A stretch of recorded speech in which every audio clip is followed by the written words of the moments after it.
waa'ee adeemsa murree keessa deeman kana keessa yoo qottee gadi fageessite ilaalte mana amantaa kana diiguudha. Hidhi haaromsaa kun guddatee ijaarramee biyya Itoophiyaadhaaf yoo qabeenya ishee ta'e biyyoota kanatti maaltu? Abuna Qoosxoos maal jedhaniidha? Hidha Abbayyaa kanarratti namni hin hirmaanne yookaan gadaamessa haadhasa keessa jira yookaan du'i awwaalaa keessa jira. Amantaan kun barbahaa jirti, dhiha jirti, kaabaa jirti, kibbaa jirti. Abbootii qabdi, seenaa qabdi, sirna qabdi. Jireenya Ortodoksummaa kana balleessuudhaaf wanti isaan hin jalqabin, wanti isaan hin tuttuqin maaltu jira? Kadhannaa warrattu biyya kana eege malee hojiin kaleessaa hojjetama, hojiin har'aa hojjetamaa jiru. Biyyi kun bultii tokko buruu dandeetti. Dhalootii boor dhufu immoo maal jedha? Abbootiin keenya hidha kana nuu ijaaranii darban.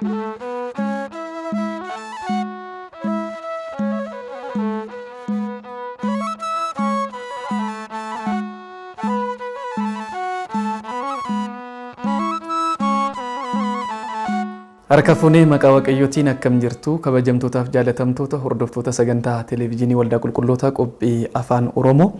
Qophiin keenya qophii tibbanaati. Qophiin tibbanaa keenya eegaleera hanga xumura qophii keenyattiin wajjin taatu Waaqayyoon hunduma keenya wajjin haa ta'u isiniin jenna. Kabajamtoota maatii Waaqayyoo qophii keenya tibbanaa har'aa keessatti immoo kan irratti xiyyeeffannee kaasnu manni kiristaanaa fi kiristaanota irratti akkasumas immoo biyyattiin mana kiristaanaadhaan akka waamamtu Ortodoksiin biyyadha jennee kaasaa akkuma turre dhugaadhaas egaa torbee darbis waan baay'ee kaasneerra.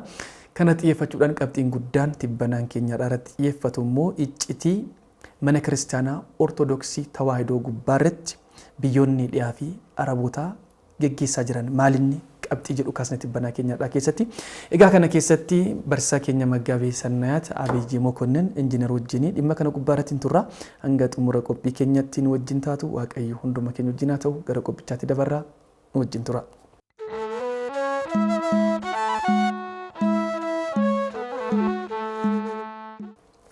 Maggaabee Sannayaat baga nagaan dhuftan isiniin jecha. Egaa tibbanaa keenya har'aa jalqabne jirra. Qabxiin tibbanaa keenya guddaan har'aa irratti xiyyeeffannu immoo iccitii dhokataa warroota dhiyaa fi Araboota mana kiristaanaa Ortodoksii Tawaahidoo Itoophiyaa irratti mul'achaa jiru kan jedhu kaasna tibbanaa keenya har'aa keessatti. Torbee kana kaasuun maaliif barbaachise jedhamee kan dubbatamu yoo ta'e tarii dhimmi kun caalatti torbee kana keessatti immoo dubbii dubbatamu irraati miidiyaa adda addaa dhagaa jirra.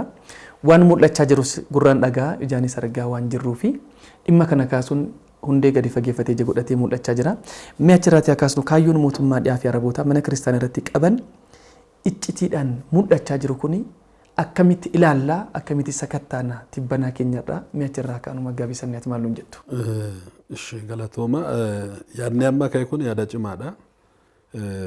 Yaada kana bal'isnee ilaaluun barbaachisaadha. Asuma Afrikaa kana keessa biyyoota meeqattu jiran yoo jennee kaasne biyyoota 50 caaluudha kan jiran. Biyyoota 50 caalan kana keessa xiyyeeffannaa addaadhaan biyya kana biyya Itoophiyaa kana irratti biyyoonni Awurooppaa yookaan biyyoonni dhiyaa fi biyyoonni Arabaa maalidha duulli warri qaban yoo jenne mana amantaa kiristaanaa Ortodoksii wajjidhaan walitti fiduun dirqama waan ta'eedhaaf. Manni amantaa Ortodoksii Tawaahidoo Itoophiyaa kanaan duras akkuma kaasne seenaa biyya kana keessatti hojiin ishiin hojjechaa turte maal akka ta'e hin beekama. Hojii ishii kana sirriitti waan beekaniif biyyi kun kan guddachuu dandeettu, biyyi kun babal'achuu kan dandeettu, biyyi kun eenyummaa ishee qabattee duratti deemuu kan dandeettu yoo amantaan kun sirriitti akkuma kaleessaa akkuma yeroo abbootii kennaa amantaan kun jabaatee dhaabate akka ta'e hin beeku. Akkuma amma kaasaa turtetti iccitoonni dhoksaa ta'anii turan. Amma garuu fuulduratti kan dhufaa jiran laaluun barbaachisaadha. Maalidha kana namoonni yeroo mari'annu manni kiristaanaa waa'ee siyaasaa keessa seentee waa'ee biraa keessa seentee waan odeessitu irratti fakkaata. Maaliif namni hundumaa kan beeku kan duraati kan dura malee duubatti maaltu hojjetamaa jira. Maalidha mana kiristaanaa kana wajjidhaan maaltu walitti fida kan jedhamu kun sirriitti hin beekamu. Kuni maalidha jennee walaallu seenaa mana kiristaanaa akkuma reefu kaasne seenaan mana kiristaanaa Ortodoksii Itoophiyaa fi seenaan biyya kana gargar baastee ilaaluu hin dandeettu. Jabina biyya kana yoo laalle jabinni biyya kana kan dhufu yeroo tokkummaan dhufuudha. Yoo uummanni tokko ta'e, yoo uummanni walii gale, yoo manni walii galee deemu tokkummaan biyya kanaa yoo dhufu jabini biyya kanaa mul'ata. Tokkummaan biyya kanaa immoo akkamiin dhufa hojjette ilaaltu karuma mana kiristaanaa Ortodoksii Tawaahidoo kan Itoophiyaa kanaadhaan dhufa. Bu'uurri ishee waan ishee taateef jechuudha. Kanaadhaaf biyyoonni Arabaa amma kan argaa jirru kana jechuudha. Maaltu dhalate ammamee namoonni 40,000 caalaadha amma kan deebi'an biyya keessatti amma yoonatti. Kanaaf immoo namoota baay'eetu jira. Maal balleessan namoonni kun har'a maaltu dhufe? Wajjennee kaasnu biyyoota Awurooppaas kaasuu dandeenya. Waa'ee adeemsa amurree keessa deeman kana keessa yoo qottee gadi fageessite ilaalte mana amantaa kana diiguudha. Kaayoonni bira tokko hin jiru. Manni amantaa kun diigame jechuun maal jedhama utubaan mana tokko kufe jechuun manichi kufaatiin isaa yeroon fudhatu bubbee xiqqoo tokkodhaan kufa. Bokkaa xiqqoo tokkodhaan kufa. Maaliif utubaan guddaan sun cabnaan manichi diigamuun isaan oolu. Akka utubatti biyya kana qabate kan dhaabate tokko mana kiristaanaa Ortodoksii Tawaahidoo Itoophiyaati. Biyya Arabaa fuunu duraan dursinee biyyoonni Arabaa keessumaa Arab League kan jedhamu maalidha kan lallabsaa jiru. Labsii yeroo hundumaa ka'u mee Itoophiyaa irratti kan dhufu maaliifidha? Boodatti kaasuu dandeenya. Waa'ee hidha laga Abbayyaa kana kaastu Sudaan amma maal jechaa jirti?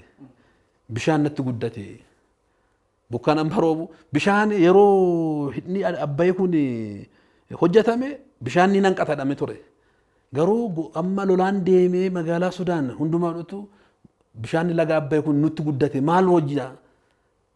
Kan jedhamaa turee fi iccitiin amma duratti dhufaa jiru maalidha? Kan walitti qabamatu miti kan jibbinii biyya kana wajjinaan jibbii jiru maalidha hojjette jibba amantaadhaan wal qabatudha. Malee jibbaa biraa miti. Waa'ee hidhaa laga Abbayyaa duubatti ni kaasna.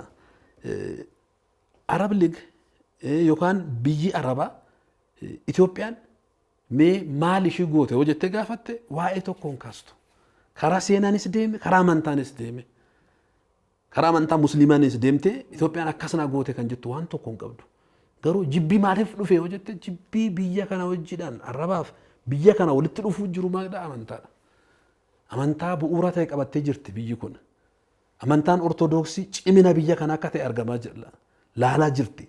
Kanaafuu hundumti akkamiidhaan biyya kana balleessina hojjennee yaadane amantaa kana diiguudha. Karaa ummata dhiyaatti dhufte, biyyoota dhiyaatti dhufte, biyyoota Awurooppaatti dhufte Itoophiyaan seenaa ishiin beeku sirriitti. Xaaliyaan beekti. Biyya Awurooppaa hundumaa beeku. Seenaa kana keessatti jabeenni biyya kana maaliidhaan dhufe hojjetan ilaalan amantaa kanaadhaan dhufe. Darbii utubaa Afrikaas taatee kan jirtu. Kan jirtu amma asiinis deeman yoo laalanii akkuma reefu siin jedhe biyyoota Afrikaa keessa jiran 53 keessa iji warra maaliif Itoophiyaa irratti dhufe? Itoophiyaan waa'ee addaa maal qabdi? Addunyaa kanarraatti biyyoota Afrikaa Keeniyaa irraa Itoophiyaan waa'ee addaa maal qabdi? Sudaan irraa Itoophiyaan waa'ee addaa maal qabdi? Ijipti irraa Itoophiyaan waa'ee addaa maal qabdi? Hojjette ilaalte Ijipti, Sudaan asuma baha Afrikaa kanas ilaalte Itoophiyaan waa'ee addaa ishii qabdu amantaa kanaadha. Akka Afrikaatti jechuudha. Akka Afrikaatti yoo fuute akka Afrikaa qofaa miti akka addunyaatti yoo fuute hordoftoonni amantaa Ortodoksii Tawaahidoo baay'inaan kan jiran biyya kana keessadha. Kanaafuu biyyittiin kun rakkoon ishitti dhufaa jiru namoonni fagaatanii deemanii yoo laalle karuma amantaa kanaadhaan kan dhufaa jiru. Amantaan kun yoo cimee dhaabate biyyi kun uuman tokko taatu. Guddattee simuu namoota kana wajjin taasisaa qeeqa keessa galtee nu caalti jedhanii sodaa akkasii qabantu jira laata? Yaa maaliif kan amma ummanni tokko ta'e nagaan hin jira jechuudha. Ummanni walii galee ajandaa biraan qabu. Ajandaan uummataa maal ta'a? Ajandaa misoomaa ta'a. Ajandaan misoomaa kun ummanni kun tokko ta'e kaleessa bar odoo waan tokko hin qabniin harka duwwaa ta'e yeroo warri xayyaaraaf waa'ee adda addaadhaan dhufan sana mo'atee uummata agarsiisedha. Ummanni kun amma tokko ta'e hoo dhaabate Afrikaa fi miti biyyoota dhiyaatiifis ni sodaachisti biyyi kun. Kanaafuu maaliin diiguu danda'an uummata kana? Uummata kana maaliin diiguu danda'an? Karaa aadaadhaan, karaa adda addaadhaan wal dhufanii uummata kana qabdee tokko taatistee walii galanii jaalalaadhaan tokkummaadhaan akka jiraatan kan gochaa jirtu eenyudha? Mana kiristaanaa kanaadha. Kanaafuu madda hundumaa taatee lallabni ishii maal dubbata? Torbii kalee darbee kaasneera wantiif tibbanaa keenya keessatti. Kan hunduma kaasneera. Kan hundumoo kaastee laaltu namni tokko tokko waraanni asiin dhalate, kun asiin dhufee, kun asiin ba'ee, kun asiin galee jedha. Akkas hin dhuftu bara. Fuulduratti hin dhufu. Duubadhaan si dhoofti. Daguudhaan si dhoofti. Yeroo daguudhaan dhahamtu maalidha? Namni tokko naafsi obboleeyyan taane obboleeyyummaa keenya gidduutti ibiddaa hoo buuste obboleeyyummaan keenya gargar ba'a. Yeroo obboleeyyummaan keenya gargar ba'a waa'ee tokko nu odeessinu. Waa'ee tokko mari'annu. Amma obboleeyyummaa biyya kanaa gargar baasuudhaaf eenyu miidhuu qaba kan jedhan hojjechaa jiru. Hojiin warra immoo amma ka argaa jirru kanaadha. Jibbaa biyya kanaa qaban. Riippoortiin warri dhiyeessan. Gabaasa warra dhageenyu. Gaazexoota warra kan dhageenyu hundumaa maal Itoophiyaan kun amma kan tokko tokko akkasuma sooshaal miidiyaa gubbatti dubbatamu argitu narraan fadhe malee maal jedha you will see Itoophiyaan waggaa tokkoon guutuu hin bittinnoofti. Amma namni tokko gaazexaa ta'ee Itoophiyaan waggaa tokkoon guutuu hin bittinnoofti jedhee yoo lallabee jibbaa Itoophiyaaf qabuuf miti qofaa miti jibbaa amantaa kanaa qabuudha agarsiisa. Amantaan kun barbahaa jirti, dhihaa jirti, kaabaa jirti, kibbaa jirti. Abbootii qabdi, seenaa qabdi, sirna qabdi. Waggaa seenaa waggaa 3,000 qabdi.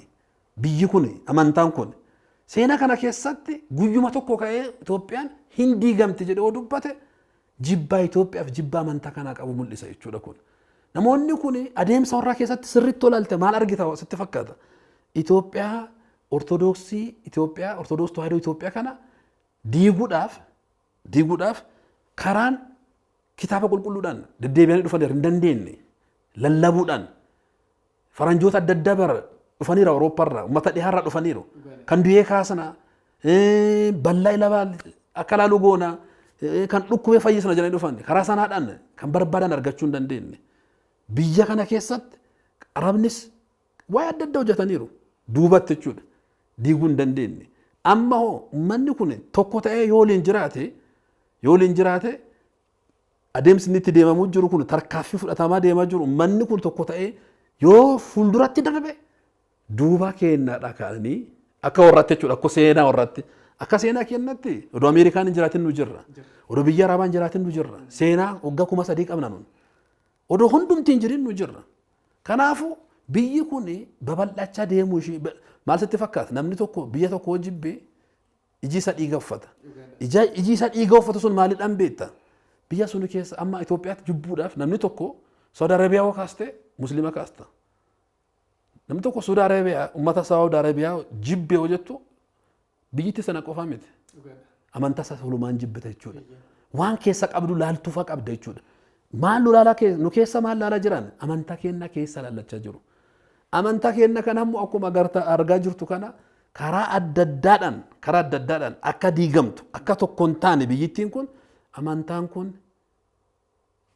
tokko taatee cimtee fuulduratti deemuu hin qabdu kan jedhamu uummata Arabaarraattis ka argaa jirru kanaadha Arab Liigirra ka argaa jirru deebites uummata dhiyaarraa ka argaa jirru kanaadha lachuunu wallalan kanaan torbee dabre keessa laalleena ji'oopolitiksii baha Afrikaa kana keessa waa argitu biyyoonni guguddatan kun waraana biyya ofii keessatti gaggeessuun barbaadan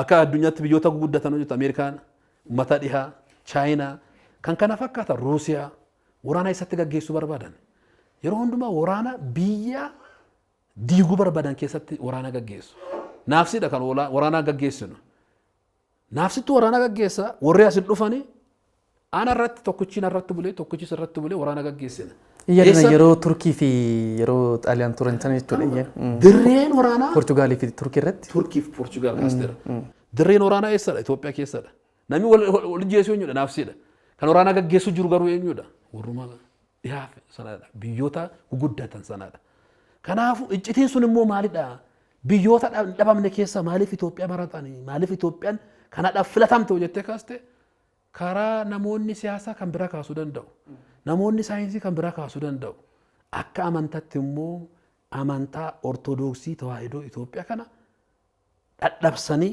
gaafa ishiin dhadhabde kun objuuniti objuu kana hiikuun hin barbaachisu kun dhugaadha gaafa ishiin dhadhabde akka biyyittiin diigamtu Maaliif ijji isaanii irratti dhiigaa mana kiristaanaa ortodoksii gaafa jedhamu biyyi dhiyaatis warroota arabaatis gaafa kaasnu dhugummaa riisarchiiwwan hojjetaman baay'ee qorannoo hedduu geggeeffamee jira. Ijji isaanii dhiiguun mana kiristaanaa gubbaarratti ortodoksii kana gubbaarratti yeroo arganii ijji isaanii kan dhiiga uffatu maaluma qabdi manni kiristaanaa kun jennee gaafa kaasnu namoonni baay'een hubannoon qaban waan ta'eef wanti guddaan jibbi isaan irratti kufe kun maalinni manni kiristaanaa maaluma qabdi. Torbee dabrees kaasneera. Ammas kan itti deebisnee kaasnu manni kiristaanaa kun waan ishiin guddaan ishiin qabdu maalidha yoo jenne barumsa ishiiti. Barumsa maalii barsiisti manni kiristaanaa? Ortodoksiin barumsa ishii maalidha? Gooftaan keenya Yesuus Kiristoos yeroo Qisaariyaa gubbatti gaafatame Phexros gaafatee yeroo deebisu sirratti mana koo ijaaraa kan jedhe. Manna kiristaanaa koo barumsa atamma barsiiste kan irratti ijaara. Barumsi suni nagaadha. Barumsi sun dhugaadha. Barumsi sun tokkummaadha. Barumsi sun jaalalaadha. Yoo barumsa sun keessa seentee ilaaltu addunyaan kun akka isaa sagaddu barbaada. Addunyaan kun akka isaa bitamtu barbaada. Eenyuyyuu akka caalee mul'atu hin barbaadanu. Eenyuyyuu akka ishee caalee mul'atu hin barbaadanu. Itoophiyaa tokko fuutee lammii Itoophiyaa tokko fuutee yoo dhiiga isaa keessa kana ilaalte dhiiga lammii Itoophiyaa sana keessatti maaltu jira yoo jette Ortodoksii Tawaahidoo Itoophiyaatu jira. Amantaan isa kan biraas ta'uu danda'a. Yeroodhaan booda jijjiiramee dhufu malee. Eessaa fide sana yoo jette amantaa kanarraa fide. Tokkummaan sun eessaa dhufe? Seenaan warris bar kitaabota keenya warra biraa jiran qorachaa jiru. Yuunivarsiitota warra keenya qorachaa jiru. Yoo duubatti deeman ilaalan manni kiristaanaa Ortodoksii Tawaahidoo Itoophiyaa kun biyya lafa kana gubbatti seenaan ishiin galmeessiti seenaan ishiin qabdu biyyi dhihaa kun hin qaban. Tokkittiin ishiin qaban. Dhugaadha. Laayibraarii isaanii keessa kan jiru kitaaba biraana keenya miti. Kanaadha. Ameerikaa Kolomboos Ameerikaa odoon argiin dura barbaada. Nuuni waa'ee guddoo seenaa guddoo barreeffame kan harka qabnudha. Kuni hirriba warraa akka hirriba hin qabaanne warra godha. Maaliif amma warri guddataniiru meeshaa waraanaa qabu saayinsiidhaan guddanneeraa jedhu garuu bakka warri dhaqqaban sana ummanni biraa akka hin dhaqqabiin gochuudhaaf maal harkaa qabnaa jedhanii yaadu.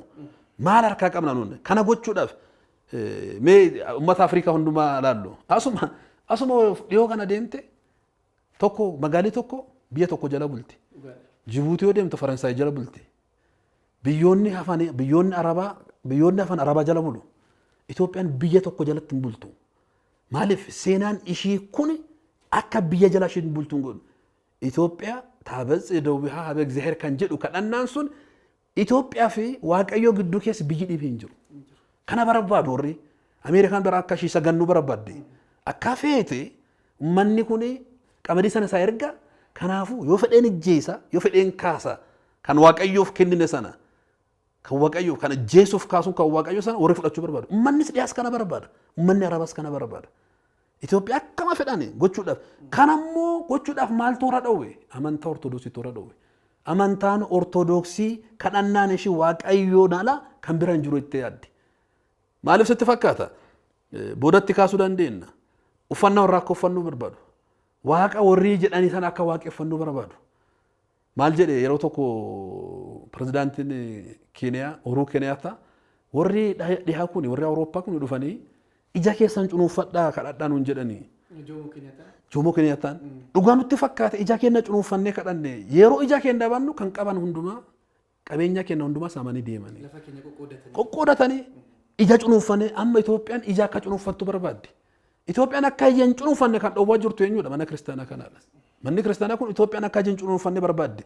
Maaliif ija shibantee yoo hojjanne hin jijjiiran barnuu seenaa qabna. Nu uummata Laallibalaa jaaredha. Nu uummata Aksuum jaaredha. Nu uummata Jogol jaaredha. Nu uummata seenaa bal'aa qabnudha. Nuun waggaa kumaan dura odoo gooftaan dhalatiin biyya lafa kana gubbatti addunyaan kun kan dinqisiisasu seenaa kan qabnudha. Yoo hojjanne hin jijjiiramna jettee barsiiste manni kiristaanaa. Maddii dhala namaa asiisadha jette. Asiidha jette maddina namadha. Nuuf bar luusii asuma laadu. Nu kana qabna jette manni kiristaanaa. Warri immoo akkasii miti isan gurraachadha. Isan bituu barbaanna. Garbummaa jala si bulchuu barbaadu. Garbummaa sana saayikooloojii garbummaa sana Ortodoksiin surumatti hin fudhattu.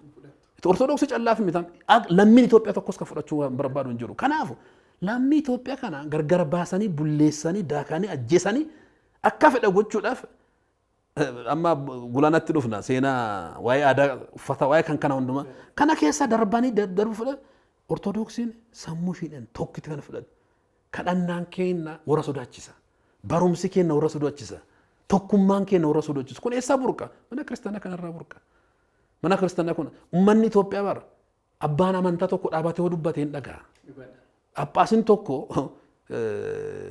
dhaabatee yaa torbee kana keessa ji'a kana keessatti yaadannaa miti abbaa keenya wareegamaa Abune Phexros hin bitamiina ummata xaaliyaaniif hin bitamiina ummanni sana dhaga'ee xaaliyaanii hin duuna malee xaaliyaaniin nun bulchu jedhu ofirraa guuse eenyu dhaga'e abbaa amantaa ofii dhaga'e nama miti lafaayyuu abboomeera lafaayyuu yoo lafni kun ishii bitamte kana barrante haa ta'uu jedhe diinaaf kan bitamtoo ta'e kanaadhaan ummanni ortodoksii harka 60 biyya kana keessatti ortodoksiin Itoophiyaa Phaaphaasiin tokko dubbannaan hin dhaga'a Ameerikaa dhiisi biyya dhiyaa dhiisi Arabaa dhiisi kan fedhe haa dhufu yoo amantaan dubbatte hin dhaga'a ummanni amantaadhaaf ummanni akka biyya Itoophiyaa kan walitti hidhamee hin jiru kanaafuu kana kutuudhaaf maal gochuu qabna jedhanii hojjechaa jiru ijoorraa maaliif dhiiga dubbatoo jenne kan qabatte kuni gaafa ishiin tarkaanfii tokko duratti deemte Afrikaa keessatti amma Itoophiyaan teessoo dhaabbata tokkummaa Afrikaati. Kana hin barbaadan warri. Gamtaan Afrikaa akkas jiraatu hin barbaadu. Maaliif ummanni kun ummata bitamee hin beeknedha. Ummati kun ummata gabrummaa jala hin dabrenne. Ummanni kun ummanni onneen isaa yeroo ka'u addunyaan hundumaa ummata isa sodaatudha. Maal sitti fakkaate? Ummanni kun sharra warridhaan, sharri warri xixaniidhaan. Malee the bread basket of Africa jedhamti miti Itoophiyaan. Nyaatanis hin beekamti bara. Gaaf namoonni biyyaa dhibii beela'an bara kan gumaachiteedha biyyi keenya. Kun seenaa qabdi. Kanaafuu amma tokko ta'anii hojjetanii deemanii warri kan barbaadanu qabeenya keenya saamuu barbaadu. Eenyummaa keenya nu dhabsiisuu barbaadu. Akka horii nu bituu barbaadu. Akka biyyoota Afrikaa kana nu gochuu barbaadu. Maaliif Itoophiyaan bitamuu dadhabde? Bira hin gaafatu, deddeebi'an hin gaafatu. Maaliif mo'amne? Xaaliyaan riisarchoota warra kaatu akkam biyyi Afrikaa tokko kan kaaba kan baha Afrikaa irra jirtu tokko biyyi Itoophiyaa jedhamtu tokko akkam mo'atte? Har'as deddeebi'ee biyyi dhiyaa kun kana kaasu. Kana akkam nu mo'achuu danda'an warri? Kun immoo maqaa sanyii adii hundumaa balleesse dhaqe. Kanaadha amma. Kun immoo Itoophiyaan ala biyya Afrikaa nuun boonu bara biyya Afrikaa hundumaa gurraacha Afrikaa hundumaa nuun boonu seenaa Itoophiyaa noo ka'u Afrikaan hundumaa hin boonti.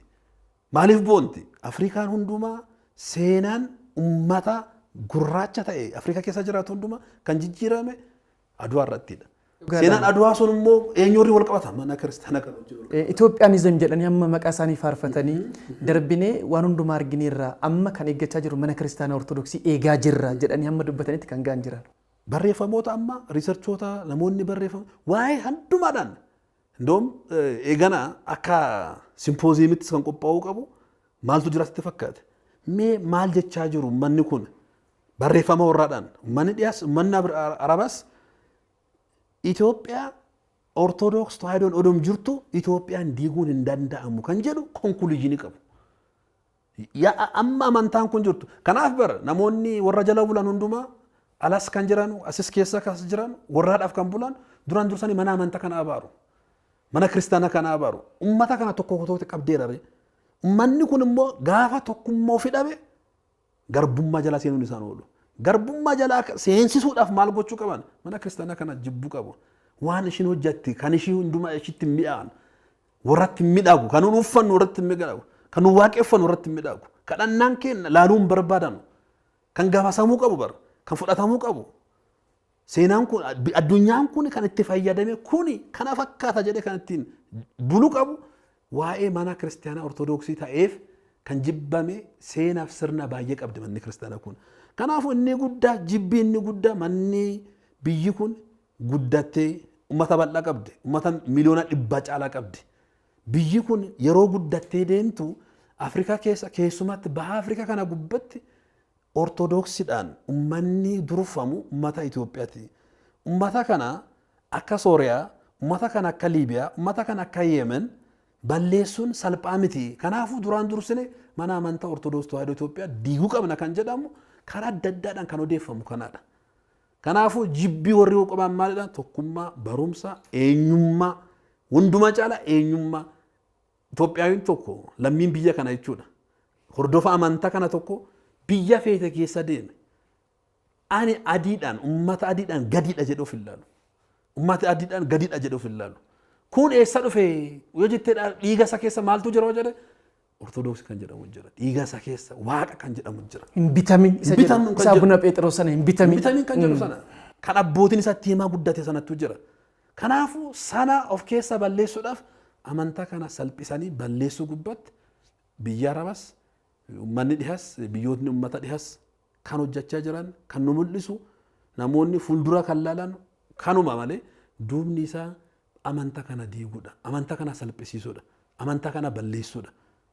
Gaafa amantaan kun bade akkuma reefu jenne biyyi kun diigamuun ishee hinaafuu kan jedhu kun kanaaf raajii ta'uun barbaachisaa miti. Muka beekamaadha. Guddaa isin galateeffannaa Maggaabee Sanniyaat qabxiiwwan gurguddaadha kan kaasaa jirtanii. Mee egaati waan baay'ee kaastan dhugaa dubbachuudhaaf utubaan Afrikaa utubaan biyyattii mana kiristaanaa akka taate maaliif manni kiristaanaa Ortodoksii biyyadha jennee gutummaan hanga muummichi ministeeraa dubbatutti biyyadha jennee kaasnee biyya yoo taate immoo gaanfa Afrikaa keessatti maal jechuudha. Egaa beeqilituun yoo bultee kan jedhamu sun jira makmaaksa keessatti. Mee waa'ee reefuu keessatti hidhaa guddicha haaromsaas kaastanii turtan dhimma kana keessattis waan kaasnu qabna jettanii jirtu. Dhugaadha keessattuu hidhi haaromsaa guddichaa amma yeroo ammaa irra jiru kana keessatti marsaa lammaffaasaa guutummaa milkaa'aa ta'een geggeessee jira. Egaa hidhi kun kan ijaarame qabeenya biyyattii irraati sabbata dubartii hiyyeessa irraati jalqabee qotee bulaa irraa jalqabee hamma guutuu olaanaatti hojjetaa mootummaa jedhamurraa daa'imman otoo hin qabaatiin warra qabu hundumaadhaa fi waan qaban gumaachanidha. Liqaa biyyoota addunyaa irraa kati barbaadame jennaan hin cufame karriitti cufame. Egaa biyyi kun akka guddattuuf jedhanii immoo qabeenya gumaachaniirra kana gumaachaniirra jedhanii immoo hin kaasu. Warroota dhiyaas olaallee kana gooneerra Ameerikaanis kana godheera Awurooppaanis kana godheera gamtaan liqii addunyaas immoo kana godheera jettee yeroo kaastuun argina. Gaafa gumaacha kun taasifamu barbaadamu garuu balballitti cufame Itoophiyaatti. Hidhi kun immoo Itoophiyaan akkuma amma kaastan xiqqeeffannaa tokkummaa qaban jaalala manni kiristaanaa barsiiste irraati ka'anii hidha kana amma bakka jiru kanaan ga'anii jiru. Haalli amma jiru kun garuu biyyattiin kun akka hunkuramtu barbaaduudhaa fi biyyoota dhiyaa fi warra Araboota irratti hidhi haaromsaa kun miidhaa maal irraan ga'aa fi akka hunkuramtee bakkaan hin geenye karaa adda addaatiin daba hojjetanii amma reefu kaasanii 40,000 oltu deebi'aa jira. Eeyyamni kennamee fi warri jiraatan dabalatee jennee kaasneerra. Maalumatu itti hir'ata hidhi haaromsaa kun guddatee ijaarramee biyya Itoophiyaadhaaf yoo qabeenya ishee ta'e biyyoota kanatti maaltu hir'ate akka Itoophiyaan hunkuramtu barbaadan. Maal sitti fakkaate waa'ee hidha Abbayyaa kana kaasnu uummanni Itoophiyaa karaa elektirifikeeshin jedhamu elektiriksitii argachuudhaan harka 33dha qo'annoon kan mul'isu harka 100 keessa jechuudha. Kana jechuun karaa uummataatti fuutee uummanni miiliyoona 60 ta'u elektirikii hin qabu jechuudha biyya kana keessatti. Kana Ijiptis yoo kaaste harki 80-90 elektirikii qaba. Kan uummanni Arabaa rakkoo elektirikii hin qaban. Lafa onaa keessa jiraatanii. Lafa onaa keessa jiraatanii rakkoo elektirikii hin qaban. Maalidha amma Itoophiyaa uummanni Itoophiyaa haadhonni Itoophiyaa ijoolleen Itoophiyaa dargaggoonni Itoophiyaa elektirikii argachuun irraa biyyoota kanarra miidhaan inni fidu maalidha kan jedhu beekamuun isaa dirqama natti fakkaata. Maal sitti fakkaate? Kun waa'ee baay'ee of keessa qaba. Gaafa elektirikiin babal'atu faabrikaan babal'achaa dhufa, warshaan adda addaa babal'achaa dhufa. Manni barumsaa baadiyyaa barumsa haala gaarii ta'eedhaan kennaa dhufa. Bartoonni baadiyyaa keessa jiran haala gaarii ta'eedhaan addunyaa kana hojiidhaan walitti dhufaa haala sirrii ta'eedhaan barachaa dhufu. Namoonni dukkana keessa jiran ifatti ba'u. Kana Afrikaa irratti maalidha amma Itoophiyaa qofaa miti. Biyyoota Afrikaa keessumatti biyyoota gurraacha gubbatti maal barbaadu dukkanuma keessatti akka hafu barbaadu. Nutti san ibsina yeroo barbaadan maal sitti fakkaata? Jenereetarii tokko hin hojjeta. Jenereetariin sana asitti dhufee baadiyyaa keessatti gurgurama. Biyya Arabaa nadaajii qabdi. Kattiin bultu nadaajii sanaadhaan bulti. Nadaajiin sana immoo gaafa elektirikiin dhufe fuudhii nadaajii sana gadi bu'aa dhufa. Kanaaf gatiin isa gadi bu'aa dhufa. Maaliif uummanni keenya har'a baadiyyaa keessa kan jiru kurraaziidhaan jiraata. Kurraaziin maal barbaada? Nadaajii barbaada. Karaa biraadhaan immoo gaafa elektirikiin hin jiraanne maal goota? Muka murta. Muka murtee mukni sunoo maal fida? Gammojummaa fida. Uummanni gammojummaa keessa akka jiraatu warris gammojummaa sana darbanii gammojii keessa jiru elektirikii qabu elektirikiidhaan fayyadamaa kana gochaa jiru. Nu gammojiif elektirikii dhabdee yoo gammojii taate jiraachuu hin dandeettu biyya kana. Kanaafuu baduu qabdi Itoophiyaan kan jedhu konkuluushiniin isaa. Baduu qabdi hin barbaachistu jechuudha. Kana dabar. Qancartee ma jiraachuu qabdi guddachuu qabdi. Maaliif atini biyyoota amma Awurooppaa yoo deemte biyyoota Awurooppaa kana biyyoota dhiyaa kana yoo deemte haalli qilleensa warraa yeroo ho'a ta'u hin qabbaneessu AC qabu. Yeroo qabbana ta'u immoo hin ho'isu hiitarii qabu. AC fi hiitariin maaliin hojjeta? Elektirikiidhaan hojjeta. Rakkoo elektirikii hin qabanu. Nu biroo nuni Waaqayyoon kennanuu kenne akka biyyatti ji'a 13 gubbatti rakkina qilleensa kana hin qabnu. Rakkinni qilleensa kun boru hin dhufa. Maaliin dhufa? Yeroo muka murtaa'e itti fuufte kana gammojiin dhufa. Gammojiin sun dhufee maaliin ofirraa dhufu bita? Elektirikii hin qabdu atini. Hiitarii fi AC fayyadamuu dandeettan? Dandeettu. Kanaafuu qancartee akka hin taane taate biyyittiin kun hiyyummaadhaan akka baddu barbaadu. Kanaadha fedhiin warraa. Hidha Abbayyaa kana gubbatti daamiin hojjetamu laga Abbayyaa gubbaatti hidhaan hojjetamu kun inni guddaan isaa maalidha kan fidu jenne biyyittii kana hiyyummaa keessaa ol baasa tarkaanfii tokko. Waggaa tokko keessatti doolaara baay'ee argatti biyyi kun. Gulantaa guddinaa karra kaa'uu danda'a. Isaan sadarkaa walqixxeessuu danda'a. Sadarkaa nadaajii gurguratan argatan suni nu elektirikii gurguran ni arganna. Sana hoo biyyittiin kun tarkaanfii tokko ol baate jechuun biyya Arabaa biyyi tokko kan kiristaana taate kan uummanni ishii kiristaana ta'e tokko kan uummanni ishii homaan sodaanne tokko kan uummanni ishii waaqa waaqeffatu tokko kan uummanni ishii Yesuus Kiristoos waaqeffatu tokko ol guddachuu ishii hin barbaaddu. Hin barbaaddu maaliif uummanni kun Kiristoos waaqeffata. Lafattuu sin jibba sireenatti kortaa kan jedhamu tokko jira. Amma hiyyummaa keessa ta'ee waaqeffatu uummanni hin dhiisne kuni yoo ol guddatee kana waaqeffannaa isa jabeessee qabata. Yeroo sana nuuni nama akkasiin barbaadu jibbaan warra tokko kanaadha. Uummanni Awurooppaa maaliif jibbanii? Awurooppaan Afrikaadhaan jiraatu. Kan beekuu qabnu. Yoo Afrikaan hin jiraanne Awurooppaan jiraachuu hin danda'u. Irbaanni fi laaqanni isaanii Afrikaadha. Afrikaadha. Waan barbaadan hundumaa kan warra salbaajii warra nutti irraa guurata. Waan warri darbatan hundumaa nutti walitti qabata. Gaafa nu guddanne keessumachumatti qabadhaa. Dhugaadha teknooloojii konkolaataa isaanii kan isaanii ekspaayirdii ta'ee gatame hundumaa as dhufa. Afrikaatti ergu. Afrikaatti ergu. Warshaa amma bare warshaa sukkaaraa yeroo tokko kan dhageetti warshaa sukkaaraa sanaadhaaf maashinoonni ergamaa turan baay'een warra kan rakkoo qaban. Maaliif humna hin qabne liqeedhaan namni tokko immoo yoo ikoonomiidhaan of hin dandeenye kan isatti kenname hundumaa nyaata. Nyaachuun dirqama hin darbatu hin fudhatta. Gaafa of dandeette yoo an kanan barbaadu sana naa kennetta. Eessa geessee gurgurata ree mi'a isaa du'aa sana eessa geessee gurgurata bakka itti gurguratu hin qabu. Kanaafuu hidhni Abbayyaa kun yoo ijaarame Itoophiyaan of dandeetti. Itoophiyaan of dandeettee ollaan Itoophiyaa mandaraa Itoophiyaa baha Afrikaa kana gubbaa kan jiruudhaaf gahaadha elektirikiin kun. Uummanni Afrikaa kun of danda'a dhufe jechuun boolloo kamii galla. Afrikaan gaafa of dandeettee uummanni dhihaa jiraachuu hin danda'an. Ameerikaan jiraachuu hin dandeettu. Nurratti tarkaanfachaa jiraachuu jiru. Dudda keenyatti warra baachaa jirra bara. Kanaafuu gaafa hidhi Abbayyaa kun ijaaramu akkuma reefu jette birri tokko qarshii tokko irra jala qabee uummanni sabbata ofirra hiikee haadhonni ijaaraa jiru. Kana humna kennan ijaarachaa jirra bara. Ati bishaan kan kee dhuguu hin dandeettu. Ati kan hojjatte kana nyaachuu hin dandeettu namni tokko sin jedhee kasi uume anaadhaan hojjechaa jiru. Isaan uumamaa keenyaadhaan hojjechaa jiru bara. Bishaan Abbayyaa irratti fayyadamuu hin dandeettu jechuun nu waaqa keetidha. Amma uummanni Awurooppaa fi uummanni Arabaa uummanni Ameerikaa nuun waaqa keessanidha malee akkuma keessanii namaa miti nuun jechaa jiru. Hin fayyadamiin jechuun maal jechuudha? Uummanni Ijibti sakandii tokkodhaaf elektirikii yeroo dhaban waa'ee adda addaa yoo dhaban laga Abbayyaa kanarratti waggoota kumaa caala fayyadamaa turaniiru. Har'a kanarraati odoo maan hin hafiini mee maankaadhaan cilfaadhaan bishaan kanarraa fayyadamnu hin fayyadamiina. Copha tokko fudhachuu hin dandeettan. Kun jechuun maal sitti fakkaata? Isaan guddachuu hin qabdanii. Kun jechuun isa namaa miti jechuudha bara. Kan isiniif kennin akka sareetti isinii darbina sana nyaattu. Ati abbaa irratti hojjechuu hin dandeettu ati namaa miti jechuu jiran. Kan immoo nutti hin fudhanne uummanni lammiin Itoophiyaa akka ortodoksitti immoo kun cubbuudha kana fudhachuun. Cubbuu keessa cubbuu hamaadha. Maaliif hojjadhaa jiraadhaa nuun jedhe gooftaan. As lafa kana gubbatti miti yeroo gannattis galu beektu Addaam gannat keessa galchee midhaasi. Gannat kana. Eegi tolchee. Eegi tolchi midhaasi jedhee itti galche miti.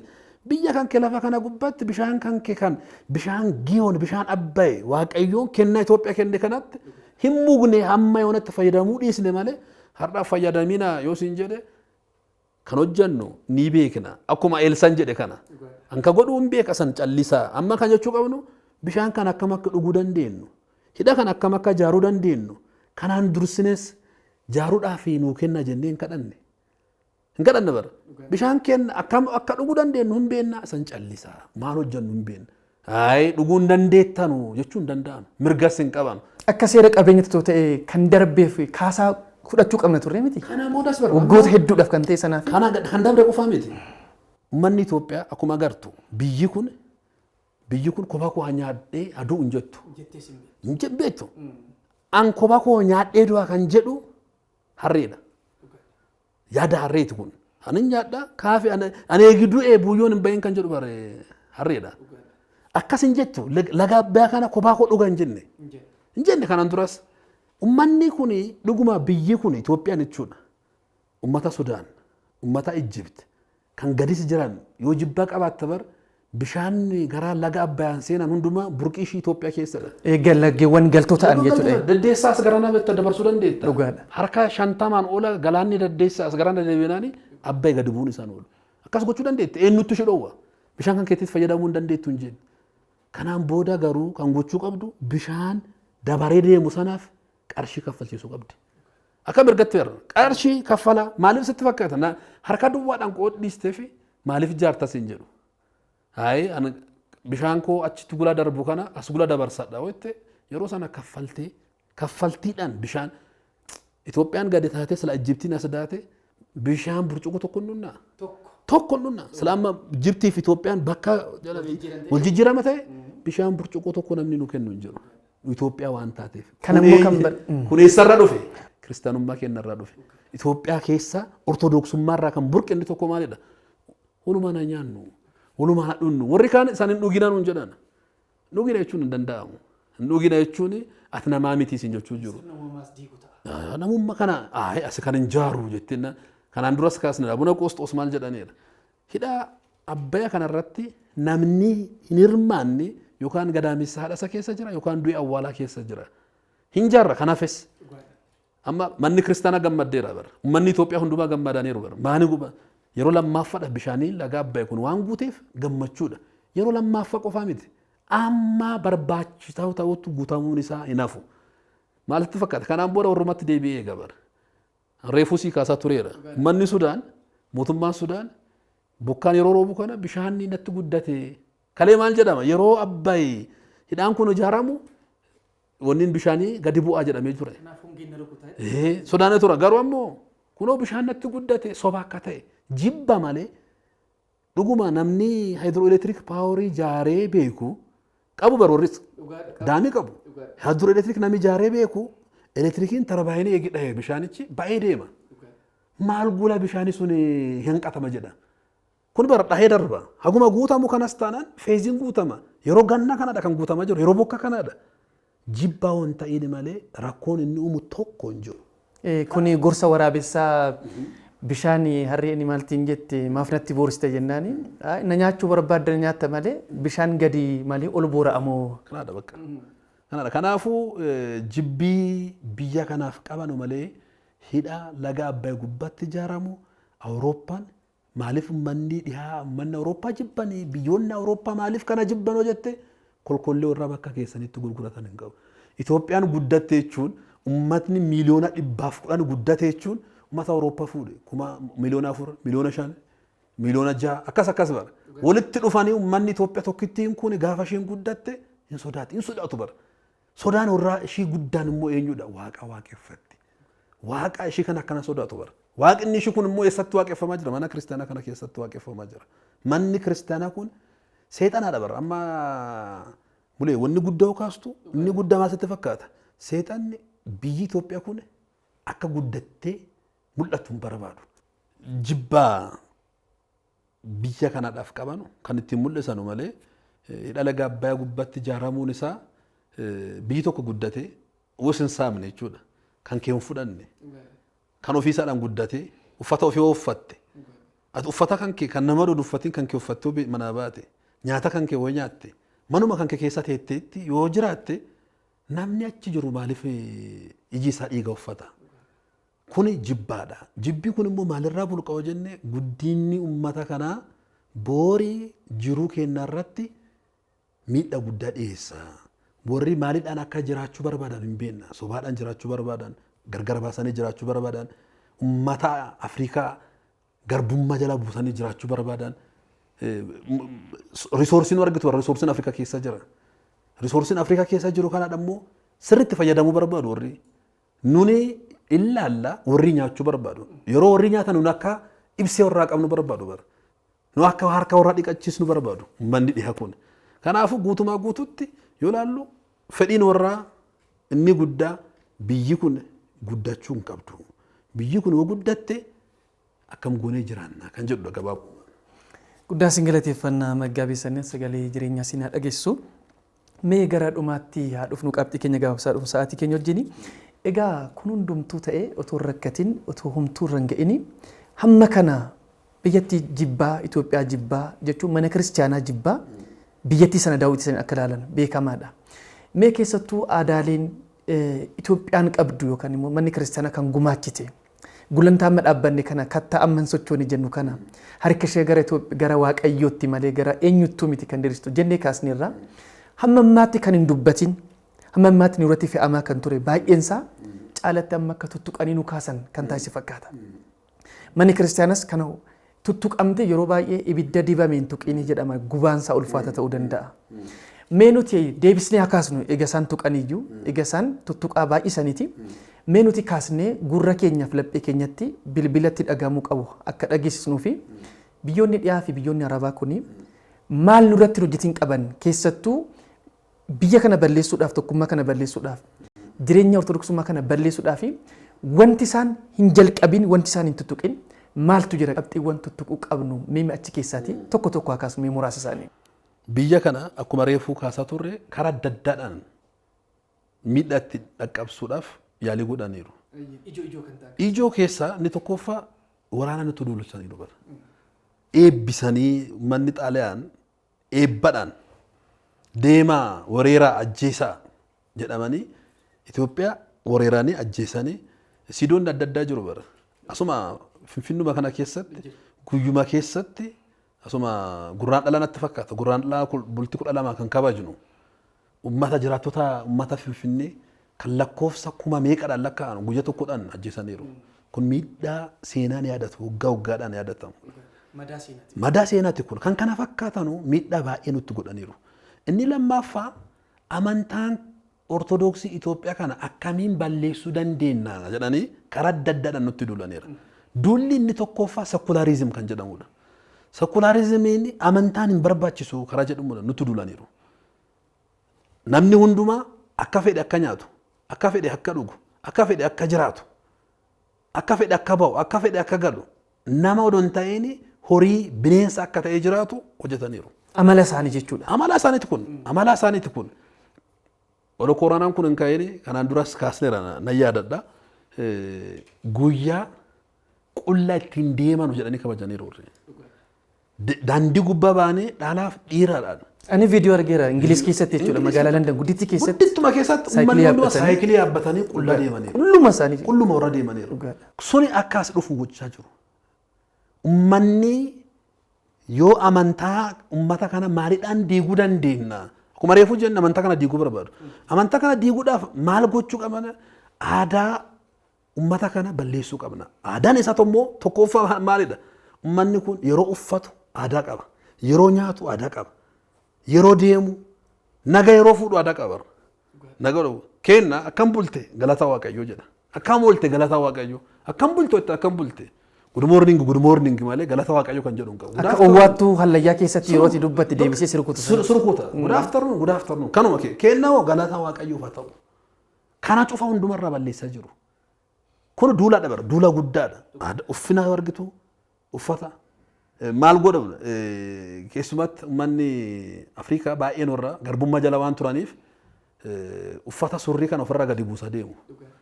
Maaliif akka gadi buusan irra godhan abbootiin keessanii garbummaa jala turanii yeroo hidhamanuu saqqii kana irraa baasanii qabattoo saqqii kanaan darbatamaa ture kanaafuu wayaan ofirraa gadi bu'a. Psychological mind castration jedhan sammuu kan kee an garbummaa ture garbummaa jala ture an garbaadha jedhee akka yaadatu jechuudha.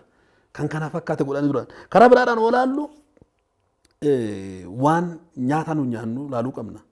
Karaa nyaatanis olaaltu karaa nyaataadhaan jechuun maal jechuudha. Biyya keenya keessatti Itoophiyaa keessatti uummanni Itoophiyaa uummata adda isa godhu tokko mana kiristaanaa kan hojjetan wal qabatee kabajni inni guddaan qabu tokko maal nyaachuu qaba maal dhiisuu qaba. Bakka tokko olaaltu bar bineensa kan warra godhu akkaataa nyaata warra solaltu bineensa akka ta'u bofa nyaatu. Nama bofa nyaatu sammuu isaa maal yaada? Kan amantaa hojjetan walitti hin dhufne bara. Amantaa hojjetan walitti fidde bofa nyaachuun maalidha? Hiikaan isaa maal walitti waan guddoo of keessaa qaba. Maal akka nyaachuus kan hin beeknedha. Manni kun bara saayinsiidhaan guddateera of jedha manni dhiha kun beekadha ofiin jedha garamu. Uummata baadiyyaa keessa jiruudhaan gadi maal nyaachuu akka qabu maal nyaachuu akka dhiisuus kan hin beeknedha. Kana irraa fudhatanii uummanni Itoophiyaa kan nyaata filatee kun gaariidha kun hamaadha jedhanii nyaatu kan akka ol nyaachu. Darbeeyyuu kan nyaatamu yeroo itti dhoowwitu qabdu miti soomaan manni kiristaanaa isuma nyaatamu. Nyaatamus kan isuma filatamee kitaaba qulqulluu irratti adda bahee ta'eyyuu yeroo kanatti dhiisime kanaayyuu jettee yeroo itti abboomtu qaba. Kanatti yeroo kana hundumaa laal akka dhabsiisan hojjechaa jiru. Uummata Arabaa fudhadhu. Uummanni Arabaa karaa nyaataadhaan yeroo tokko bar kan as garaan ergamu kan dhugdu kan nyaattu hundumaa kan yeroon itti darbe kan mallattoo dhibee expire date isa jijjiira stamp gochaa as argamaa jira. Kun uummata balleessuu miti. Kan kana fakkaatan biyya kanarratti waan warri hin dalagne waan warri hin hojjanne tokko hin jiru. Alkooliiwwan adda addaa gaafa laallu.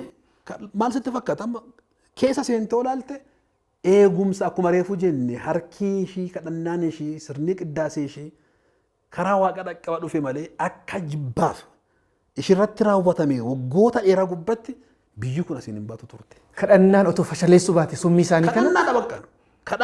Kadhannaa mana kiristaanaa kana ortoodooksii Itoophiyaa abbootiin keenya kawwaalota adda addaa keessa ba'anii tee'anii biyya kadhanaaf kadhatan kadhannaa warrattu biyya kana eege malee hojiin kaleessaa hojjetama hojiin har'aa hojjetamaa jiru biyyi kun bultii tokko buruu dandeetti akka Itoophiyaa irratti hojjetame bara biyya biraa irratti hojjetame biyyi sun hin jirtu. Dhugaadhaan waa'ee tusii fi huutuu gaafa kaasanii seenaa guyyaa tokkotti yookaan immoo seenaa oduu reediyoo tokkoon darbitu nama 800 gajaraadhaan ficcisi gaafa jedhamu biyya kana keessatti waggoota meeqa hojjetame jedhanii kan kaasan jiran.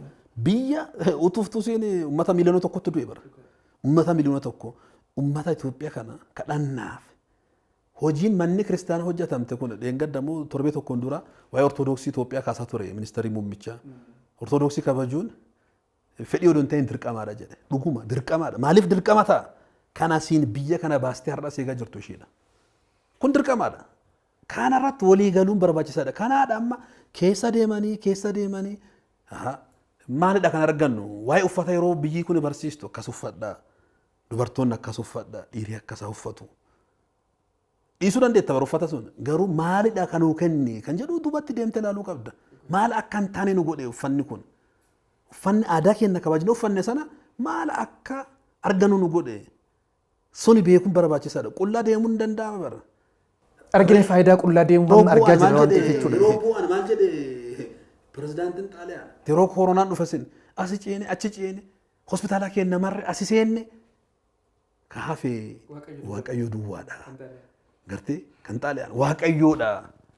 Dhuguma kan waaqayyo akka ta'e beekanameedha. Madda akka waaqayyo ta'e biyyi kun waaqayyo hojiidhaan gargar baatee beektu waggaa keessatti bultii 365 maqaa waaqa biyyatti ka'uudha. Dhugaadha. Otoo akka teekinooloojiitiin ta'eeti otoo akka qabeenya addunyaa kana ta'eeti Ameerikaa fi warroota isaan fakkaatantu koronaa jalaatii ba'a ture. biyyi Itoophiyaa garuu har'as kunuu eegumsa waaqayyoodhaan kanaadha kana sirraa balleessaa jiran akka waaqayyoo irraa fagaattu sekulaarizim kan jedhamu kanaadha akka jibbitu akka feete akka jiraattu waaqayyoo waaqessuun akka hin barbaachisne kan kana fakkaatanu daawunlood isarratti godhanii akka sana baattee jiraattu godha sun akka jiraattu godhu. Uummanni Arabaa hiyyummaadhaan akka jiraattu mee amma reefuu kaasne san maal balleessan uummanni Itoophiyaa kana biyya Arabaa hojjetan mee badiin warra maal uummata tokko balleessine isaan boqochiisuudhaan warra boqochiis warraaf hojjetane leegni abbay hidhaan laga abbay gubbatti waan jaarameef deema biyya keessanitti gala jechuun jibbaa meeqa akka qaban uummata Arabaaf uummanni biyya Arabaaf biyyi dhihoota kun jibbaa biyya kana maal akka qaban arguu dandeenya. Itoophiyaan waan qabdu achi keessatti uummanni kun harka qullaa dhufa harka qullaa waan nyaatu waan uffatu barbaada. Haala amma jiru kanaan immoo gabaa biyyattii keessa jiru kanaan gaafa ilaallu immoo kun hundumtuu ba'aa waan itti ta'uu fi harka ishee abbayitti hidhattu sanan dhaabdi guddinni ishee cichumaan hafa duubatti deebitee bakkuma jirtutti dhaabbatti jedhanii waan barbaadu. Kanaadha bakka homaa wanni biraan jiru bara hin seenu uummanni kun dargaggoodha biyyittiin rakkoo keessa jirti uummanni biyyoonni dhihaa maal akka waraanni akka biyya keessatti gaggeeffamu hojjechaa jiru isaan asitti guussa dinagdeen asiin iyya walitti finnee biyya kana akkuma bakkuma jirtutti dhaabachiisuu dandeenya jedhanii yaadanii hojjechaa jiru. Hin ta'amu hin ta'u seenaan keenya maal nu barsiisa rakkoo kana caalaa keessa hin dabarreemu rakkoota hundumaa manni biyyi kun waaqa ofii qabattee darbuu hin dandeettumoo hin beeku darbaa jirtis amma bara darba waan dhufteef sodaadha kun soda dhumaa isaa taata. Faayinaal geem kan jedhan amma kana taakkitee hidha kana hojjettee dabarte biyyi kun faayinaal geemidha bakka. Dhaabachiisuu hin dandeenyu kan jedhanudha. Dhaabachiisuu hin danda'anu dhugumaanuu dhaabachiisuu hin danda'anu.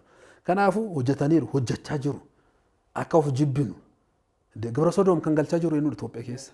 Gibira Sodoom kan galchaa jiru warra Awurooppaa miti. Warra mani barumsaa warri gaggeessan as Itoophiyaa keessa hunduma bara. Warri uummanni dhihaa barumsaa mana barumsaa warri barsiisan keessa ijoollee xixiqqooratti maal akka raawwachaa jiru ba'aan jiru ragaan ba'aa jira bara. Amantaadhaan dhufanii dhiirni akka dhiiraa fuudhuun gore waggaa lamaan har'a bara BBC immoo seenanidhaan Angilikaan Church kan jedhaman qeesiin warra tokko akka fuudhu. Kana Itoophiyaa keessa akka galu hojjechaa jiranu. Bara 2006 yoo kana labsuu baattee gargaarsa kennuuf hin dhoowwin amma jedhanii itti baasaniiru. Kanaadha Gibira Sodoom yoo hin eeyyamiin Itoophiyaan waa'ee tokko hin argattu kun miidhaa guddaa miti. Kana immoo ciccitee kan balaaleffattu eenyudha mana kiristaanaa Ortoodooksiidha. Gibira Sodoom Ortoodooksiin waaqayyoon nama uumuu isaadhaan deebi'ee isatti dhaga'ame jettee kan barsiistu. Hojii Sodoom mitiiti gaa'ilumti qulqullummaadhaan hin raawwatamne iyyuu hin qabu faayidaan qabu jettee kan barsiistu isheedha. Gaa'ilumti ni dhugaa dhiiraaf dubartiin tokko qulqullummaa isaanii eeganii sirna mana kiristaanaatti sirna takliilaan yoo ta'uu baate jettee kan labsitu hojii Sodoom isa dhiiraaf dhiirri wal fuudhu miti. Kana dabara. Kana amma wal fuudhuun gaa'elaa gaarii ta'eedhaan wal fuudhuun maal ba'a kan jedhu eessarraa burqaa jira achumaa dhufaa jira bara. Arabni hagam fuudhuu eeyyama suna keessa hin seennu. Kana hunduma walaallu mana kiristaanaa Ortoodooksii Tawaahidoo Itoophiyaa karaa adda addaadhaan rakkoo itti fidanii kan ishiin baachuun barbaanne baachisanii yoo ishiin sana baatte immoo biyya kan akka feene seenanii ba'uu miti guyyuma tokkodhaan yeroo boonnu yeroo mimmaan buusnee boonnu yeroo ibidda ho'isnu ibidda keessa seennu ibidda ho'isuu barbaadu warri ibidda ta'anii ho'ifachuu barbaadu kanaadha kan jiru ulee. Guddaa galatooma min xumurraa gaafii keenya walumaa galatti egaati dhimmoonni akkas akkasii kun amma aadaa nyaataa, aadaa uffannaa, aadaa barumsaa, seekularizimii kaastanittoo alkooliiwwan adda addaatiin summii nama adoochuun maqaa balleessiidhaan wanti hojjenne dhugumatti hin jiru manni kiristaanaa otooti kadhannaadhaan isa kana fashaleessuu baatteeti summiin wareegama qulqulluu Giyoorgisii hin laatamneef hin jiru jedhama. Kadhannaatu fashaleessee qofa jalaa busheessa malee dhugaadha kadhannaan biyyi tuni kadhattutu kan hundumaa dandamachiistee har'a akka geessu taasiste malee hojiin isaan hojjetan xiqqaa miti. Egaati amma dammaquu qabna jennee kana. Ammas dhugumaan dargaggoonnis uummanni isaa waan tokko dammaqaa jira. Hidha abbayyaa wajjin qabu. Tokkummaa biyyattii irratti qabu. Harka keessan kaasaa kan jedhu qaba. Kana caalatti maal gochuu qabna tokkummaa kana caalatti mul'isuudhaaf xiqqaadha amma guddaatti beekan wallaalan achi gandaatti jalqabee amma guutuutti maal gochuutu barbaachisa? Ortodoksiitti madaquun akka jiru ta'e tokkummaa kana keessatti maaltu nurraa eegama? Manni kiristaanas maal gochuu qabdi jennee tibbana keenyarraa haa goolamu. Gaariidha amma mammaaksi jira bar yoo walii galan alaa galan jedhama. Walii galuun barbaachisaadha amma. Namoonni amma jiru namoonni amma biyya Itoophiyaa kana keessa jiru hundumaa seenaan amma galma'aa jiru keessumatti hidhaa laga Abbaa irratti ijaaramaa jiru kun seenaa ummanni bor dhufu itti galateeffama. Ummanni kun itti galateeffama seenaa kana keessatti. Abbootiin keenya maal nu hojjetanii darban jechaa turre bara. Abbootiin keenya kawwaalota adda addaa Dabra Libaanos nu ijaaranii darban. Abbootiin keenya Aksum ijaaran, abbootiin keenya Laallibalaa ijaaran, abbootiin keenya ummata kaabaaf kibba bakka hundumaa hojjeertu abbootiin keenya kana nu godhan jecha dubbachaa jira. Dhalootii bor dhufu immoo maal jedha? Abbootiin keenya hidha kana nu ijaaranii darbani. Abbaa seenaatu mataas. Abbaa seenaa taasisa. Biyyi nurraa salphatu Waaqayyoon lubbuu irraa nu amaaru jedha dhalootii bor dhufu. Dhugaadha. Akkuma Iyyaasuun dhagaa tokko tokko fuudhaa deema bor ijoolleen keessa siin gaafatanii. Sanadha. Boori ummanni bor dhufu dukkana keessaati har'a jiraatte dhalootii bor dhufu ifa hubbatu maalidha? Ifee kun maalidha dhufe? Kaleessa bar odoon nyaatin odoon dhugiin haadhonni keenya dukkana keessa taa'anii sabbata warra birrii hiikanii hidha kana nu ijaaranii. Kanaafuu ummata abbootii keenyadhaaf haadholee keenyadhaaf galanni haa ga'u jedha kan bor dhufu. Kanaafuu seenaa kana keessatti seenaa gurraacha ol kaa'anii akka hin darban of eeguun barbaachisaadha. Maal hojjechuu qabna kan jedhu kanarratti tokkummaan kun cimuu qaba. Seexanni na yeera amma. Seexanni biyya kana keessatti yoo rakkoon dhufu yeroo seexanni na'uudha. Seexanni yoo na'u dabarte bar Itoophiyaan malka tokko darbaa jirti yoo jedhu waa'ee tokko uuma. Kanaafuu ummanni Itoophiyaa ummanni biyya kana amma ribaa ka'uu qaba. Ka'aa jira amma argaa jirra bar kaka'umsi amma jiru. Kaka'umsa gaarittuu jira. Keessumatti hidha laga Abbaa wajjin wal qabatee kaka'umsa gaarittuu jira. Ummanni gammadeera. Bishaan yeroo lammaffaa guutame kanaan ummanni gammachuun guddatti dhagahameera. Kanarratti namni hirmaanne hin jiru. Ummanni miliyoona 100 tokko kun hirmaateera kanarratti. Kan hundumaati kun kiyyaadhaadha jedha ummanni kun kan isaati dhugumaadha. Kanaafuu biyya Arabas argaa jirra. Musliimoonni Itoophiyaa keessa jiran namoonni amantaa biraas Itoophiyaa keessa gaggeessaa jiran hundumaa hidha laga Abbayyaa kanarratti hirmaannaa irraa maal akka ta'e argaa jirra. Waa'ee gaariitu hojjetamaa jira. Waa'ee gaarii hojjetamaa jiru kana akka Ortodoksiitti duraan dursine akka Ortodoksiin bu'uura Itoophiyaati. Bu'uura Itoophiyaati. Kanarratti irra walii galuun barbaachisaadha. Bu'uura Itoophiyaa ta'uu keenya kana beennee Ortodoksiin mee walii gallee teennee mari'annee tokko taanee ammuma akkuma jirru kanatti bu'uurummaa kana qabannee itti fufuun barbaachisaadha. Kanaafuu qulqulluu Sinodoos manii lubummaa walii galtee biyyi lallabaa hordoftoonni amantaa kana hundumaa kadhannaadhaan yeroo kadhannaa nu ficcisiisi akka Nehemiyaa nu garbootni kan kee ni hojjechaa jirra ati Waaqayyo nu ficcisiisi kan jedhu kan hubbatti ummanni kadhannaa qofaa miti. Kaleessas kennaa akka ture humna isaadhaan ammallee kan biyya keessa jiru kan biyya ala jiru hidha kana galmaan ga'uu qabna. Seenaadha inneera. Sanaadha. Beesa tokkitti kaleessa kennine san har'as beesum tokkitti sona. Kan humna kenna abbootiin qabeenya maaliif sitti fakkaata? Seexanni amma naa'e kana naasuudhaan akka badu fixuun barbaachisaadha. Hojjetanii fixuun. Kanaafuu maaltu barbaachisa? Akka mana kiristaanaatti qulqulluu Sinodoos irraa jalqabee akka nama tokkotti walii gallee fiigicha kana xumuruu qabna. Jalqabneera. Seexanna fiigicha kanarra nu dhaabachisuudhaaf karaa adda addaan amma deemaa akka jiru argineera. Inni tokkoffaa kanaadha. Akka mana amantaatti wal dhagaanii kiristaanni kan ta'e hordofaan Ortodoksii kan ta'e bu'uura Itoophiyaan nuudha kan jedhu hunduma hidha Abbayyaa kanarratti hirmaachuun dirqama isaati. Kun seenaadha. Kun siyaasa miti. Kun mootummaa jibbuu mootummaa deeggaruu miti. Kun dhakaa bu'uura biyya kanaa ol kaa'anii darbuudha. Kun dhaloota dhufuudhaaf aduu baasuudha. Dhugaadha. Dhimmi biyyummaa bu'uura gaafa jennee kaasnu manni kiristaanaa biyya kan jedhu sana yoomiyyuu sammuu keessan dhabnu. Manni kiristaanaa biyya kan jedhu sana maal goonne wajjannee kunoo ummanni miliyoona 60 ta'uu hidha jaareedha kun Ortodoksiin Muslimni Protestaan hundumti kan jaareedha kan jedhu kana fudhachuun barbaachisa. Akka biyyattoo kaasne akka amantattoo kana kaasne akka biyyattoo kaasne maal sitti fakkaata? Reefuu kan kaasne tokkodha. yoo gawwa taate yoo daallee taate yoo yaaduu dadhabde balbala kan duraa maaltu kutama jedhama. Moofara kutamuu jedha. Amma balbala keenyarra mootama Ameerikaan achi taatee uummanni dhiyaa achi ta'anii Arabni achi ta'anii akka nuun wal nyaannu nu gochaa jiru. Maaliif amma wal nyaanni gidduu keenya keessa jiru kan biraa miti. Akka hiyyummaa keessaa hin baane kan godhuudha. Qulqulluun Phaawulos otoo wal nyaattanii akka wal hin fixne. Kanaadha. Wal nyaachaa wal fixaa jirra baram. Waaqayyoon nu wajjin jira. Nu garuu Waaqayyoon wajjin jiru kan argaa hin jirru. Warri kaan waaqa hin qabanu. Dhuguma Waaqayyoorraa fagoodha. Dhugaa dubbanne. Garuu wal dhagaa jiru. Seexanni maaliif warra tokko godhe? Nu diiguudhaaf. Kanaafuu akka biyyatti uummanni kaabaa jiru, uummanni kibbaa jiru, uummanni bahaa jiru, uummanni dhiyaa jiru, uummanni gidduu keessa jiru hunduma yoo dhuguma wal dhageenu ta'an maal arganna? Wal balleessuurraa biyya kana diiguurraa eenyutu argata? Kanaafuu tokko ta'utu malka kana dabarsa. Yoo tokko taane alaa galuu dandeenya. Yoo tokko taane Itoophiyaa kana qabannee duratti deemuu dandeenya. Yoo tokko taane seenaa haaraa galmeessuu dandeenya. Walii galan alaa galan. Kanaadha dhumaan kenna walii galan alaa gala kan jedhu. Kanaafuu akka biyyatti wal dhagahuun barbaachisaadha. Ameerikaan ibidda bobeessitee teettee ho'ifachuu jirti. Uummanni dhihaa ibidda bobeessanii teehaa ho'ifachuu jira. Arabni ibidda bobeessanii teehaa ho'ifachuu jira. Nu har'a jaarraa 21ffaa keessa teennee wal nyaachaa jirra. Kuni biyya kanaadhaaf hin madaalu. Biyya Itoophiyaadhaaf biyya Waaqayyoodhaaf hin madaalu wal balleessuun.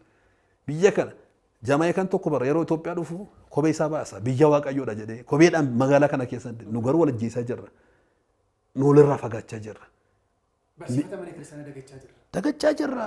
Mee fannoon gooftaa sana mee kadhannaan mana kiristaanaa sana kana yaadachuu qabna bara. Yeroo obboleessaa kan irratti tokkosnu yeroo obboleessaa kan irratti jibba gaggeessinu mee waaqni nu waamnu waaqa Itoophiyaa kan jenne sana maal nuun jedha waaqni. Dhuguma bara amma karaa tokkodhaan walaaltu mee waaqni warraa nuun jechaa jiru bara. Mee amantaan warraa nuun jechaa jiru. Kanaafuu qabna amantaa dhugaa. Qabna daandii dhugaa. Kanaafuu tokko taane kana darbuun nurraa eegama. Yoo tokko taane Itoophiyaan boorii uummanni Ameerikaaf biyyoonni dhihaa diivii as kananaa guutuun irraa oolu yoo nu tokko taane. Yoo nu tokko hin taane garuu dhumaan kennas akka nammaanne tokko haa taanu. Egaa Magaabee Sannayaatti dhugaa dubbachuudhaa fi sagalee jireenyaa sinaa dhageessisu hiikkaan tokkummaan bu'aan tokkummaan diinatti ofirraa faccisuu dandeenyu mallattoo guddaa hidha Abbayyaa irratti arginee jirra. Coobni nu tokkittiin saantimii tokkittiin nuti darbine hamma kana yoo guddiste nageenyaan tokkummaadhaan jaalalaan bakka hundumatti otoo tokko taane immoo maal akka fiduu dandeenyu kuni fakkeenya guddaa ittiin arguu dandeenyudha. Guddaa isin galateeffannaa. Egaa kabajamtootaaf jaalatamtoota maatii Waaqayyoo tibbanaa keenya har'aa iccitii warroonni dhiyaa fi araboota mana kiristaanaa Ortodoksii Tawaahidoo irratti geggeessaa jiran maal akka ta'e keessa gadi buunee waan hundumaa waan baay'ee sakattanii jirra. Barsiisaan keenya Magaabee Sannayaatti waan baay'ee kaasanii iccitii hundumaa keessatti maaltu akka jiru maaltu yoo ta'e jireenya kana keessatti yoo deemne maaltu nutti dhufa jedhanii kan sodaatan sodaan isaanii maalidha kan jedhu har'a xiqqaannee yookaan immoo hamma kana geenye hojii amma kana yoo hojjenne boru guddanneessa akka geenyu hundumaa fi kan argaa jirru sodaan isaan qabanis kana nuti garuu maal jedhama abjuu sodaatanii irriban dhiisanii kanaaf eeboon isaa qaramu seefin isaa qophaa'u tokkummaan keenya jabaannaan nuti biyya lafaa kana dabarree amma biyya samiitti deemuudhaaf warroota kaayyoo qabnudha. Kanaaf deebinee torbee darbee kaasneerra mana kiristaanaadhaan biyyatti haa ilaallu galmee dhugaa haa sakattaanu diina nurratti ka'anii halbee qaratan tokkummaadhaan kan moonudha. Ammas ka'aa jirra torbee darbee akkuma yaadanne abbaan keenya Abuna Phexroosii nama miti isin uummata Itoophiyaa miti lafti kun akka isaaniif hin bitamne jedhanii tokkummaa labsanii fannoo qabatanii kan ittiin biyyattii kanaaf wareegamanii har'a seenan isaan yaadatudha. Kanaaf tokkummaadhaan kaanii dhaabbannee Itoophiyaa irraatii harkeessan kaasaa akkuma jechaa jirru. Hidha Abbayyaa kana sanga xumuraatti deemsisnee nageenya keenya booressaa kan jiran warroota Arabaas ta'e warroota dhiyaas ta'e nageenya keenya booressanii nu unkuranii nu balleessuuf warra barbaadanii fi nuti tokkodha jennee akkuma amma jalqabnetti xumura keenya miidhagsinee dhaabbannee kadhannaadhaan tokkummaadhaan jaalalaan nuti biyyi keenyas tokko jennee akka dhaabbannu walii galan alaa galan jedhan Magaabee Sannayaatti hanga tibbanaa keenya torbanitti Waaqayyoon hunduma keenya wajjin haa ta'u nagaatti.